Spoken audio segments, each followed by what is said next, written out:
Hi, ഞാൻ മഞ്ജു. ഞാൻ ഇന്ന് വന്നിരിക്കുന്നത് ഒരു പ്രോഡക്റ്റിൻ്റെ റിവ്യൂ ആയിട്ടാണ് കേട്ടോ. അതായത് മേയർ എന്ന് പറഞ്ഞ ഒരു ബ്രാൻഡിൻ്റെ നമ്മുടെ അയൺ തവ, കാസ്റ്റ് അയൺ തവ. ഇതാണ് സംഭവം.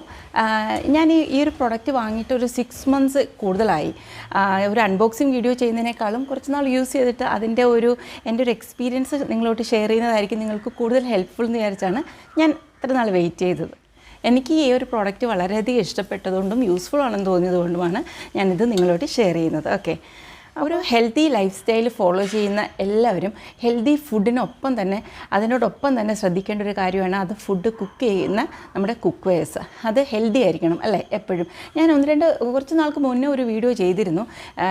അതിൽ ഞാൻ പറയുകയും ചെയ്തിരുന്നു, ഞാൻ എൻ്റെ കുക്ക് വെയർ എല്ലാം തന്നെ അലൂമിനിയം അതുപോലെ തന്നെ നോൺ സ്റ്റിക്ക് കുക്ക് വെയർസിനൊക്കെ ഞാൻ ഇതേപോലെ കാസ്റ്റ് അയൺ, സ്റ്റോൺ അല്ലെങ്കിൽ കല്ല് ഉള്ള നമ്മുടെ കൽച്ചട്ടികളൊക്കെ ഇല്ലേ അതുപോലെ, അല്ലെങ്കിൽ മൺപാത്രങ്ങൾ, ഇതൊക്കെ വെച്ചിട്ട് റീപ്ലേസ് ചെയ്ത് തുടങ്ങി എന്ന് ഞാൻ പറഞ്ഞിരുന്നല്ലോ. അത് ഞാൻ ഓൾമോസ്റ്റ് ഒരു 90% സക്സസ് ആണ്. അങ്ങനെ വാങ്ങിയ അക്കൂട്ടത്തിൽ വാങ്ങിയ ഞാൻ ഒത്തിരി ആഗ്രഹിച്ച് വാങ്ങിയ ഒരു പ്രോഡക്റ്റാണ് ഈ ഒരു കാസ്റ്റ് അയൺ തവ. ഇത് വളരെയധികം പ്രയോജനമുണ്ട്. കാരണം ഇതിൻ്റെ അകത്ത് മൾട്ടിപർപ്പസ് ആണ് കേട്ടോ. ദോശ മാത്രമൊന്നുമല്ല, ഇതിൻ്റെ അകത്ത് നമുക്ക് പറാട്ടാസ് ഉണ്ടാക്കാം, റൊട്ടി, അതുപോലെ തന്നെ പാൻ കേക്ക്സ്, അങ്ങനെ എന്ത് വേണമെങ്കിലും നമുക്ക്, എന്തും നീ പറയുന്നില്ല, അതുപോലെ നമ്മൾ ഫ്ലാറ്റ് ബ്രെഡ്സ് എന്തും നമുക്ക് ഇതിൽ റെഡിയാക്കാം. കാസ്റ്റ് അയണിന് ഒത്തിരി ബെനിഫിറ്റ്സ് ഉണ്ട് എടുത്ത് പറയേണ്ടത്. ഫസ്റ്റ് ഓഫ് ഓൾ ഇത് പറയേണ്ടത് നോൺ ടോക്സിക്, വളരെ ഹെൽത്തിയാണ് ഇതിൽ നമ്മൾ കുക്ക് ചെയ്യുന്ന ഫുഡെല്ലാം തന്നെ.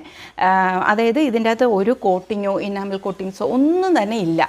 ഇതിൽ നമുക്ക് സ്റ്റീലിൻ്റെ ചട്ടുകം അങ്ങനെയുള്ള എല്ലാം നമുക്ക് സുഖമായിട്ട് ഉപയോഗിക്കാം. ഇതിൽ മുട്ടോ പോറോ അങ്ങനെ ഒന്നും പേടിക്കേണ്ടതില്ല. പിന്നെ രണ്ടാമത്തെ ഇതിൻ്റെ ഡ്യൂറബിലിറ്റിയാണ്. ഒരു നോൺ സ്റ്റിക്ക് പാത്രം നമ്മൾ 1 വർഷം അല്ലെങ്കിൽ മാക്സിമം 1.5 വർഷത്തിൽ കൂടുതലൊന്നും നമ്മൾ ഉപയോഗിക്കാൻ പാടില്ല, നമ്മൾ ഉപയോഗിക്കുകയില്ല അല്ലേ. അതിൻ്റെ അകത്ത് സ്ക്രാച്ചസ് ഒക്കെ വീഴും. അതിൻ്റെ ആ ഒരു കോട്ടിങ്, നമ്മുടെ ആ ഒരു ടെഫ്ലോൺ കോട്ടിംഗ് ഒക്കെ ഇളകിയൊക്കെ വരും. അപ്പോൾ അതെന്തായാലും നമ്മൾ റീപ്ലേസ് ചെയ്തേ പറ്റുള്ളൂ. അപ്പോൾ നമ്മൾ അങ്ങനെ എത്ര പാത്രങ്ങളാണ് നമ്മളൊരു കുറച്ച് വർഷങ്ങൾക്കുള്ളിൽ തന്നെ വാങ്ങിക്കുക. പക്ഷേ ഈ ഒരു കാസ്റ്റ് അയണിൻ്റെ പാൻ നമ്മൾ ഒരു പ്രാവശ്യം വാങ്ങിച്ചു കഴിഞ്ഞാൽ ഇത് ലൈഫ് ലോങ് ആണ്. അതുപോലെ തന്നെ 1-2 ജനറേഷനിൽ നമുക്ക് പാസ് ചെയ്യാം. അത്രയ്ക്ക് നല്ല സ്റ്റേഡി ആയിട്ടുള്ള ഹെവി ആയിട്ടുള്ള ഒരു പാനാണ്. ഈ ഒരു വീഡിയോയിൽ ഈ ഒരു പാത്രം ഞാൻ ചൂസ് ചെയ്യാനുള്ള കാരണവും അതുപോലെ തന്നെ ഇത് വാങ്ങിച്ചിട്ട് നമ്മളെങ്ങനെയാണ്, ഇത് ഓൾറെഡി പ്രീ സീസൺഡ് ആണ്. ഒരുവിധം നല്ല ബ്രാൻഡഡ് ആയിട്ടുള്ള എല്ലാ കമ്പനീസും പ്രീ സീസൺഡ് ആയിട്ടുള്ള കുക്ക്വെയറാണ്, കാസ്റ്റ് അയൺ കുക്ക്വെയറാണ് നമുക്ക് തരുന്നത്. എന്നിരുന്നാൽ പോലും നമ്മൾ ഫസ്റ്റ് ടൈം യൂസ് ചെയ്യുന്നതിന് മുന്നേ ഒന്നുകൂടെ അത് ഒന്ന് സീസൺ ചെയ്യണം. അതെങ്ങനെയാണെന്നും ഇത് എങ്ങനെയാണ് ക്ലീൻ ചെയ്യേണ്ടത്, ഇത് എങ്ങനെയാണ് മെയിൻറ്റെയിൻ ചെയ്യുന്നതെന്നൊക്കെ ഒന്ന് പറഞ്ഞു തരാനാണ് ഞാനൊരു വീഡിയോ കൊണ്ട് ഉദ്ദേശിക്കുന്നത്. കാസ്റ്റ് അയൺ കുക്ക്വെയർ ഇപ്പം നല്ല പോപ്പുലറായി വരുവാണ്. പലരും പക്ഷേ ഇത് വാങ്ങാൻ മടിക്കുന്നതെന്ന് പറഞ്ഞാൽ ഇതിൻ്റെ മെയിൻ്റെനൻസ് വളരെ ബുദ്ധിമുട്ടാണ് അല്ലെങ്കിൽ എന്ന് കേൾക്കുന്നതുകൊണ്ടാണ്. പക്ഷേ എനിക്കിപ്പോൾ അത് യൂസ് ചെയ്ത് നമ്മൾ 1-2 കാര്യങ്ങൾ മാത്രം ശ്രദ്ധിച്ച് നമ്മൾ ഉപയോഗിക്കുമ്പോഴും അതിൻ്റെ ആ ഒരു ഹെൽത്തി സൈഡ് എന്താണെന്ന് നമ്മൾ മനസ്സിലാക്കി കഴിഞ്ഞാൽ നമുക്കതൊരു വിഷയമായിട്ട് തോന്നത്തേയില്ല. പിന്നെ എനിക്ക് ഇതിൽ ശരിക്കും എടുത്ത് ഒരു ബുദ്ധിമുട്ട് അല്ലെങ്കിൽ ഒരു നെഗറ്റീവായിട്ടൊരു പോയിൻ്റായിട്ട് എനിക്ക് തോന്നിയിട്ടുള്ളത് ഇതിൻ്റെ വെയിറ്റാണ്. ഇതിൻ്റെ ഒരു വെയിറ്റ് എന്ന് പറയുമ്പോൾ 1.7 kg ആണ് ഇതിൽ കൊടുത്തിരിക്കുന്നത്. അത്രയും തന്നെ ഉണ്ട്, 1.7 kg അല്ലേ, ഒരു ഏകദേശം 2 കിലോയുടെ അടുത്ത് ഉണ്ട്. നമ്മൾ ആദ്യമായിട്ടൊക്കെ ഇത് യൂസ് ചെയ്യുമ്പോഴത്തേക്ക് ഒരു കൈവച്ചൊക്കെ നമ്മളിങ്ങനെ ഹാൻഡിൽ ചെയ്യുമ്പോൾ കുറച്ച് ബുദ്ധിമുട്ടായിട്ട് തോന്നും. പക്ഷേ നമ്മളത് യൂസ്ഡ് ആവും. അതുപോലെ തന്നെ ഇതിൻ്റെ ആ ഒരു നല്ല ലോങ് ആയിട്ടുള്ള ഒരു കൈപിടിയാണ് ഉള്ളത്. അതുകൊണ്ട് നമുക്കിത് മാനേജ് ചെയ്യാനായിട്ട് വലിയ പാടൊന്നുമില്ല. അപ്പോൾ നമുക്ക് ഈ ഒരു തവ ഒന്ന് ഡീറ്റെയിൽ ആയിട്ട് കണ്ടാലോ. ഓക്കെ, സോ ഇതാണ് മേയറിൻ്റെ കാസ്റ്റ് അയൺ തവ. ഓൺലൈനിൽ ഒത്തിരി പോപ്പുലർ ബ്രാൻഡ്സിനൊപ്പം തന്നെ ധാരാളം ലോക്കൽ ബ്രാൻഡ്സും അവൈലബിൾ ആണ്. അങ്ങനെ ഒത്തിരി റിവ്യൂസിന് ശേഷവും വാങ്ങിച്ചവരുടെയൊക്കെ റിവ്യൂസൊക്കെ നോക്കിയ ശേഷം ഫൈനലൈസ് ചെയ്താണ് ഈ ഒരു ബ്രാൻഡ്. ഇങ്ങനെ ഒരു ബോക്സിലാണിത് വരുന്നത്. ഇത് കാസ്റ്റ് അയൺ ഫ്ലാറ്റ് തവയാണ് കേട്ടോ. തവാസ് തന്നെ പല രീതിയിൽ വരുന്നുണ്ട്. ഇതിൻ്റെ ഡയമീറ്റർ എന്ന് പറയുന്നത് 28 cm ആണ്. ഇത് specially crafted for Indian cooking എന്നൊക്കെ അവർ എഴുതിയിട്ടുണ്ട്. ഇത് ഒരു ഇൻ്റർനാഷണൽ ബ്രാൻഡാണെന്ന് ഞാൻ നേരത്തെ പറഞ്ഞല്ലോ. ഒരുവിധം പോപ്പുലറായിട്ടുള്ള ഒരുവിധം എല്ലാ കൺട്രീസിലും ഇത് അവൈലബിൾ ആണ്. പിന്നെ ഇതിൽ ഇവർ പറഞ്ഞിരിക്കുന്നത് പ്രീ സീസൺഡ് കുക്ക്വെയർ ആണ്. അത് ഒരുവിധം നല്ല ബ്രാൻഡഡ് ആയിട്ടുള്ള എല്ലാം പ്രീ സീസൺഡ് ആയിട്ടാണ് വരുന്നത്. പക്ഷേ നമ്മളതൊന്നുകൂടെ സീസൺ ചെയ്ത് എടുക്കണം. അത് എങ്ങനെയാണെന്നുള്ളത് ഞാൻ കാണിച്ചു തരാം. നെക്സ്റ്റ് ഇവർ തന്നിരിക്കുന്ന അഷ്വറൻസ് എന്ന് പറയുന്നത് ഇത് നാച്ചുറലി ഹെൽത്തി ആയിട്ടുള്ള കുക്കിങ്ങിന് വേണ്ടിയിട്ടുള്ളൊരു കുക്ക് വെയർ ആണ്. കാരണം ഇതിൽ ഒരു സിന്തറ്റിക്കോ അല്ലെങ്കിൽ കെമിക്കലായിട്ടുള്ള കോട്ടിങ്സ് ഒന്നും തന്നെ ഇല്ല എന്നാണ് അവർ പറഞ്ഞിരിക്കുന്നത്. പിന്നെ ഇത് ഹീറ്റ് റിറ്റൻഷനെ പറ്റിയാണ് പറയുന്നത്. നമുക്കെല്ലാവർക്കും അറിയാമല്ലോ, അയൺ എന്ന് പറയുന്ന ഒരു ഗുഡ് കണ്ടക്ടറാണ് അല്ലേ ഹീറ്റിൻ്റെ. അപ്പോൾ ഇതൊരു നല്ല തിക്കായിട്ടുള്ളൊരു ബോഡിയാണ് ഇതിന് ഉള്ളത്. അതുകൊണ്ട് തന്നെ ഹീറ്റ് നന്നായിട്ടത് റീറ്റെയിൻ ചെയ്യും. പിന്നെ ഇതിൽ പറഞ്ഞിരിക്കുന്നത് വളരെ ഈസി ആയിട്ടുള്ളൊരു മെയിൻ്റെനൻസിന് വേണ്ടിയിട്ട് വളരെ മനോഹരമായൊരു ഡിസൈനാണ്. പിന്നെ പ്യുവർ ആയിട്ടുള്ള അയൺ ഓറിൽ നിന്നാണ് ഇത് ബിൽഡ് ചെയ്ത് ഇത് ഉണ്ടാക്കിയിരിക്കുന്നത്. അതുകൊണ്ട് ലോങ് ലാസ്റ്റിംഗ് ആണെന്നാണ് ഇതിൽ അഷ്യൂർ ചെയ്തിരിക്കുന്നത്. പിന്നെ ഇത് ഹീറ്റ് ഈവനായിട്ട് ഡിസ്ട്രിബ്യൂട്ട് ചെയ്യും. പിന്നെ ക്ലീനിങ്ങിനും വളരെ ഈസിയാണ്. അപ്പോൾ ഇത്ര നാളത്തെ ഒരു ഉപയോഗത്തിൽ നിന്ന് എനിക്ക് മനസ്സിലായത് ഇതെല്ലാം സത്യം തന്നെയാണ്. എനിക്ക് ഇതിൽ ഏറ്റവും നല്ല അട്രാക്റ്റീവായിട്ട് തോന്നിയ ഒരു അഷ്യൂറൻസ് ലൈഫ് ടൈം വാറൻറ്റി. അപ്പോൾ അതിൽ നിന്ന് തന്നെ അവരുടെ ആ ഒരു കോൺഫിഡൻസാണ് ഇത് എത്രമാത്രം നല്ലൊരു പ്രോഡക്റ്റാണ് എന്ന് നമുക്കത് മനസ്സിലാക്കാം.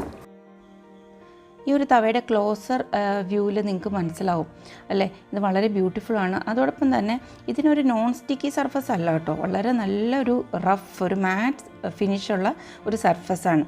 നമുക്കത് ആദ്യം കാണുമ്പോൾ തോന്നും ഇതിൽ നിന്നൊക്കെ എങ്ങനെയാണ് ദോശ അങ്ങനെ ഇളകി വരുമോ എന്നൊക്കെ നമുക്കൊരു സംശയം തോന്നും. അത്രമാത്രം ഒരു റഫ് ഫിനിഷാണ് ഇത് കൊടുത്തിരിക്കുന്നത്. പിന്നെ ഈ തവ ചൂസ് ചെയ്യാൻ എനിക്ക് മറ്റൊരു റീസൺ ഉള്ളത് ഇതിൻ്റെ സൈഡ് കണ്ട ഒന്നിങ്ങനെ പൊന്തിയായിരിക്കുന്നത്. അപ്പോൾ നമുക്ക് ദോശയുടെ ബാറ്റർ ആണെങ്കിലും ഒരു ഓംലെറ്റൊക്കെ ആണെങ്കിലും ഒഴിച്ചാൽ അത് സ്പിൽ ചെയ്യാതിരിക്കും. പിന്നെ ഇതിൻ്റെ ഹാൻഡിൽ കണ്ടോ നല്ല ലോങ് ആണ്. അതുമാത്രമല്ല ഇതിൻ്റെ ചൂട്, ഇത് ഫുൾ കാസ്റ്റ് ആയതുകൊണ്ട് പെട്ടെന്ന് ഇതിൻ്റെ ഹാൻഡിലും ചൂടാവും. അത് ചൂട് നമുക്കൊരു ആക്സിഡൻ്റൽ ബേൺസൊക്കെ അവോയ്ഡ് ചെയ്യാൻ വേണ്ടിയിട്ട് അവരൊരു ഹാൻഡിൽ കവർ കൂടെ തന്നിട്ടുണ്ട്. അതവിടെ ഒരു ഹോളുണ്ട്, അതിൽ കൂടെ ഇങ്ങനെ ഇട്ട ശേഷം താഴേക്കത് സെക്യൂർ ചെയ്ത് വയ്ക്കാം. ഈ ഒരു ഹാൻഡിൽ കവർ ഉള്ളതുകൊണ്ട് തന്നെ നമുക്ക് കുക്കിംഗ് ടൈമിലൊക്കെ ഇത് ഈസി ആയിട്ട് ഹാൻഡിൽ ചെയ്യാം. പിന്നെ എടുത്ത് പറയാനുള്ള ഒരു പ്രത്യേകത എന്ന് പറഞ്ഞാൽ ഇതൊരു സിംഗിൾ പീസാണ്. ശ്രദ്ധിച്ച് നോക്കിയാൽ കാണാം ഇതിൽ ജോയിൻസ് ഒന്നും തന്നെ ഇല്ല. കണ്ടോ, ഈ സൈഡാണെങ്കിലും ബാക്ക് വശത്തോ അല്ലെങ്കിൽ സ്ക്രൂസോ ഒന്നും തന്നെ ഇല്ല. അപ്പോൾ നമുക്ക് അങ്ങനെ സ്ക്രൂ ഒക്കെ ഇളകി പോവും, അങ്ങനെയുള്ള പേടികളോ ഒന്നും വേണ്ട. ഇപ്പോഴത്തെ സൈഡിലും അതെ, ഇതൊരു സിംഗിൾ പീസാണ്. ഇത് ഒരു എടുത്ത് പറയേണ്ട ഒരു അഡ്വാൻറ്റേജ് തന്നെയാണ് കേട്ടോ. ഇത് ഹാൻഡിൽ മാറ്റാനോ സ്ക്രൂ ടൈറ്റാക്കാനോ ഒന്നും കൊണ്ടു നടക്കണ്ട. ഇനി ഈ ഒരു തവ വാങ്ങിയാൽ എങ്ങനെയാണ് ഇതിനെ നമുക്ക് സീസൺ ചെയ്തെടുക്കുന്നതെന്ന് നോക്കാം. ആദ്യം തന്നെ ഒരു മൈൽഡായിട്ടുള്ള ഒരു ലിക്വിഡ് വാഷ് ഉപയോഗിച്ച് നന്നായിട്ട് ഇത് കഴുകി വൃത്തിയാക്കുക. ഓക്കെ, ഒരു സ്ക്രബ്ബർ ഉപയോഗിച്ചൊക്കെ നമുക്ക് ഇത് വൃത്തിയാക്കാം. നന്നായിട്ട് കഴുകിയെടുത്ത ശേഷം ഇത് നന്നായിട്ടൊന്ന് തുടച്ച് വൃത്തിയാക്കാം. ഒരു കിച്ചൺ ടവൽ കൊണ്ടോ ഒരു പഴയ തുണി കൊണ്ടോ എങ്ങനെ വേണമെങ്കിലും നിങ്ങൾക്കത് തുടയ്ക്കാം. അതിനുശേഷം ഇതിനെ ഒരു മീഡിയം ഹീറ്റിൽ വെച്ച് നന്നായിട്ട് ചൂടാക്കുക. അപ്പോൾ ആ ഒരു വെള്ളത്തിൻ്റെ അംശമൊക്കെ മാറി കിട്ടും. അതിനുശേഷം കുറച്ച് എണ്ണ, ഒരു ന്യൂട്രൽ ആയിട്ടുള്ള ഓയിലോ കേട്ടോ, വെജിറ്റബിൾ ഓയിലോ എള്ളെണ്ണയോ എന്താണെങ്കിലും കുഴപ്പമില്ല, അത് ഒന്ന് കുറച്ച് ഉപയോഗിച്ച ശേഷം നന്നായിട്ട് തുടച്ചെടുക്കുക. അപ്പോൾ തന്നെ നിങ്ങൾക്ക് കാണാം അത് നന്നായിട്ട് അങ്ങ് അബ്സോർബ് ആവും. ഇതിൻ്റെ ബാക്ക് വശവും കൈപിടിയും എല്ലാം ഫസ്റ്റ് ടൈം നമ്മളിത് സീസൺ ചെയ്യുമ്പം ഇതിൻ്റെ എല്ലാ ഭാഗവും നന്നായിട്ട് ഇതുപോലെ ഓയിൽ വെച്ചിട്ട് സീസൺ ചെയ്യാം. എക്സസ് ആയിട്ടുള്ള എണ്ണ നമ്മൾ ഇതുപോലെ ഒന്ന് കിച്ചൺ ടവൽ വെച്ച് തുടച്ചെടുത്ത ശേഷം മീഡിയം ടു ഹൈ ഫ്ലെയിമിൽ ഇത് വെച്ച് നന്നായിട്ട് ചൂടാക്കുക. അതായത് ഈ ഒരു പാൻ ചൂടായി അതിൽ നിന്ന് ഇങ്ങനെ സ്മോക്ക് വരണം. ആ സ്മോക്കിംഗ് പോയിന്റിൽ നമ്മൾ എത്തിക്കണം. ഓക്കെ, ഈ ഓയിൽ ചൂടാക്കുമ്പോൾ എന്താ സംഭവിക്കുന്നതെന്ന് പറഞ്ഞാൽ ഓയിൽ മോളിക്യൂൾസ് ഒരു വല പോലെ ഒരു സ്ട്രക്ചറായിട്ട് ഒരു നോൺ സ്റ്റിക്ക് സർഫസ് ആയിട്ട് ഇത് ആക്ട് ചെയ്യും. അതുപോലെ തന്നെ ഈ ഒരു ഓയിൽ സ്മോക്കിംഗ് പോയിന്റിൽ എത്തുമ്പോഴേക്കും ഓയിൽ മോളിക്യൂൾസ് ബ്രേക്ക് ഡൗൺ ചെയ്തിട്ട് അതിൽ വരുന്ന കാർബൺ ഡെപ്പോസിറ്റ്സ് ഈ നമ്മുടെ കാസ്റ്റൈൻ പാത്രത്തിലുള്ള മൈന്യൂട്ടായിട്ടുള്ള പോസ് ഉണ്ട്, ഹോൾസ് ഉണ്ട്, അതിൽ ഡെപ്പോസിറ്റ് ആവും. അപ്പോഴാണ് നമുക്കൊരു നല്ല ഷൈനി ബ്ലാക്ക് കളറിൽ ഒരു തവ നമുക്ക് കിട്ടുന്നത്. ഈ ഒരു സീസണിങ് പ്രോസസ്സ് ഒരു 3-4 പ്രാവശ്യം ഫസ്റ്റ് ടൈം ചെയ്യണം കേട്ടോ. ഇങ്ങനെ പ്രോപ്പറായിട്ട് നമ്മൾ സീസൺ ചെയ്ത് കഴിഞ്ഞാൽ നമുക്കിതിലേക്ക് കുക്കിംഗ് ഒക്കെ ആരംഭിക്കാം. എനിവേ ആദ്യമായിട്ട് നമ്മൾ ഉണ്ടാക്കുന്ന ആ ഒരു ദോശ നമുക്ക് ഉപയോഗിക്കേണ്ട. അത് നമുക്ക് സാധാരണ ഉണ്ടാക്കുന്ന പോലെ തന്നെ ഒന്ന് ഉണ്ടാക്കിയ ശേഷം നമുക്കത് ഇത് ഉപയോഗിക്കേണ്ട, കളയാം. കാരണം എന്ന് വെച്ചാൽ ചിലപ്പോൾ അതിൽ ആ ഒരു അയണിൻ്റെ ആ ഒരു സ്മെല്ലൊക്കെ കാണാൻ സാധ്യതയുണ്ട്. ഓക്കെ, നമുക്ക് രണ്ടാമത്തെ ദോശ തൊട്ട് നമുക്ക് സുഖമായിട്ട് കഴിക്കാവുന്നതേ ഉള്ളൂ. ഇതേപോലെ ഒന്നുകൂടി ജസ്റ്റ് ഒന്ന് എണ്ണ ഒന്ന് തടവിയ ശേഷം വെള്ളം ഒന്ന് തളിച്ച് അതിൻ്റെ ഒരു ടെമ്പറേച്ചർ ഒന്ന് കൺട്രോൾ ചെയ്ത ശേഷം നമുക്ക് നല്ല തിന്നായിട്ടുള്ള നല്ല ഗീ റോസ്റ്റ് ഇതിൽ ചുട്ടെടുക്കാവുന്നതേ ഉള്ളൂ. ഒരു കാര്യം ഇവിടെ എടുത്ത് പറയാനുള്ളത്, ഇതുപോലുള്ള ഇരുമ്പ് പാത്രങ്ങളിൽ അല്ലെങ്കിൽ ഇരുമ്പ് തവകളിൽ ചുടുന്ന ദോശയ്ക്കൊക്കെ ഒരു പ്രത്യേക സ്വാദാട്ടോ. ഈ കാസ്റ്റ് അയൺ തവയിൽ നമ്മൾ ചട്ടുകൊക്കെ ഉപയോഗിക്കുമ്പോൾ പേടിക്കാനേ ഇല്ല കേട്ടോ. സ്ക്രാച്ച് വീഴുമോ, നമുക്ക് എപ്പോഴും പേടിയല്ലേ നോൺ സ്റ്റിക്കിൽ. ഇതിലങ്ങനെ ഒന്നും പേടിക്കണ്ട. കണ്ടില്ലേ ദോശയൊക്കെ എന്ത് ഈസി ആയിട്ടാണ് ഇളകി വരുന്നതെന്ന്, എന്ത് ക്രിസ്പി ആയിട്ടാണ് കിട്ടുന്നതെന്ന് അറിയാമോ ദോശ. നമുക്ക് ഈ നെയ് റോസ്റ്റൊക്കെ നമുക്ക് ഇത്രയും നന്നായിട്ട് കിട്ടുമെങ്കിൽ എന്തിനാണ് നമ്മൾ ഈ വിഷമൊക്കെ ഉള്ള നോൺ സ്റ്റിക്ക് ഇങ്ങനെ ഉപയോഗിക്കുന്നത് അല്ലേ. ഇതിൽ നെയ് റോസ്റ്റ് മാത്രമല്ല, നമ്മുടെ കട്ടിയുള്ള ദോശകളില്ലേ നമ്മൾ സാധാരണ ചൂടുന്ന അതും നല്ലതായിട്ട് വരും, ഇളകി വരുന്നുണ്ട്.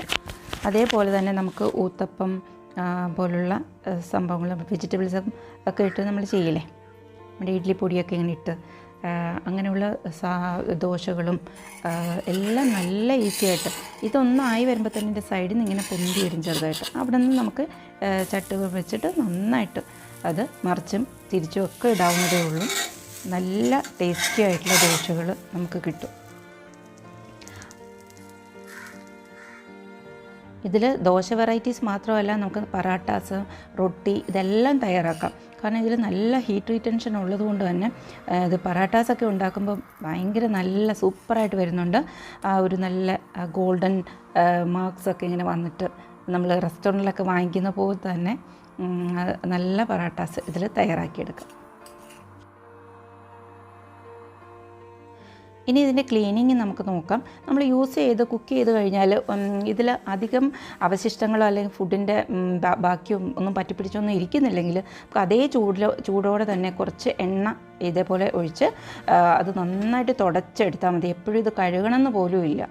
ഓക്കെ, അതേസമയം നിങ്ങൾക്ക് കഴുകണം എന്നുണ്ടെങ്കിൽ ഇതൊന്ന് നന്നായി തണുത്ത ശേഷം, ഈ പാത്രം ചൂടോടെ എടുത്ത് കഴുകരുത്, ഒന്ന് തണുത്ത ശേഷം മൈൽഡായിട്ടുള്ള സോപ്പ് ഉപയോഗിച്ച് അല്ലെങ്കിൽ വാം വാട്ടറിൽ അല്ലെങ്കിൽ തണുത്ത വെള്ളത്തിൽ എന്തിലായാലും വളരെ മൈൽഡായിട്ടുള്ള ലിക്വിഡ് വാഷൊക്കെ ഉപയോഗിച്ചിട്ട് കഴുകി എടുക്കുക. കഴുകി എടുക്കുമ്പോൾ നിങ്ങൾ സൂക്ഷിക്കേണ്ടത്, കഴുകി കഴിഞ്ഞാൽ ഇതൊരിക്കലും നനവോടെ സൂക്ഷിക്കരുത്. തവ ഒന്ന് ചൂടാക്കി ആ വെള്ളത്തിൻ്റെ അംശമൊക്കെ നമ്മളൊന്ന് തുടച്ച് മാറ്റി എണ്ണ ഒന്ന് തടവി അത് പഴയ പോലെ ഒന്ന് ചൂടാക്കി, അതായത് ആ മോയ്സ്ചർ കണ്ടൻറ്റ് എല്ലാം അതിനെ മാറ്റിയിട്ട് വേണം നിങ്ങളത് സൂക്ഷിക്കാൻ.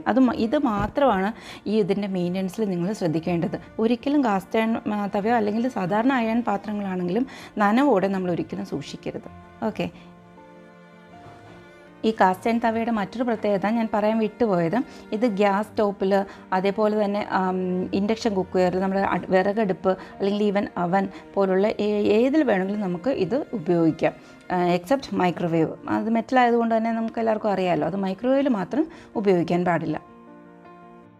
സീസണിങ് ചെയ്യുമ്പം ശ്രദ്ധിക്കേണ്ട മറ്റൊരു കാര്യം, ഓയിൽ വളരെ മിതമായിട്ടേ ഉപയോഗിക്കുകയുള്ളൂ. ഉപയോഗിച്ചിട്ട് എക്സസ് ആയിട്ടുള്ളത് ഉടനെ തുടച്ചെടുക്കുകയും വേണം. അധികമായാലും അതൊരു ഗ്രീസി ആയിട്ട് വരും. അപ്പോൾ ഇതുപോലെയൊക്കെയുള്ള കുഞ്ഞു കുഞ്ഞു കാര്യങ്ങൾ ശ്രദ്ധിക്കുകയാണെങ്കിൽ നമുക്ക് നോൺ ടോക്സിക് ആയിട്ടുള്ള ലോങ് ലാസ്റ്റിംഗ് ആയിട്ടുള്ള വളരെ ഹെൽത്തി ആയിട്ടുള്ള ഒരു കുക്ക് വെയർ സ്വന്തമാക്കാം. എന്തു പറയുന്നു? ഈ ഒരു വീഡിയോ നിങ്ങൾക്ക് എല്ലാവർക്കും യൂസ്ഫുള്ളായെന്ന് ഞാൻ വിചാരിക്കുന്നു. നമുക്ക് കഴിയുന്നത്ര ഇതുപോലുള്ള അലൂമിനിയം, നോൺ സ്റ്റിക്ക് ഇങ്ങനെയുള്ള പാത്രങ്ങളെല്ലാം അവോയ്ഡ് ചെയ്ത് ഹെൽത്തിയർ ആയിട്ടുള്ള ഇതുപോലുള്ള കാസ്റ്റ് ആൻഡ് പാൻസ്, നമുക്ക് കൽച്ചട്ടികൾ, ഇങ്ങനെയുള്ള നാച്ചുറൽ ആയിട്ടുള്ള കാര്യങ്ങൾ നമുക്ക് കൂടുതൽ ഉപയോഗിക്കാൻ ശ്രമിക്കാം. ഓക്കെ, അപ്പോൾ ഇതുപോലെ മറ്റൊരു യൂസ്ഫുൾ വീഡിയോ ആയിട്ട് നമുക്ക് വീണ്ടും കാണാം. അതുവരയ്ക്കും ബൈ.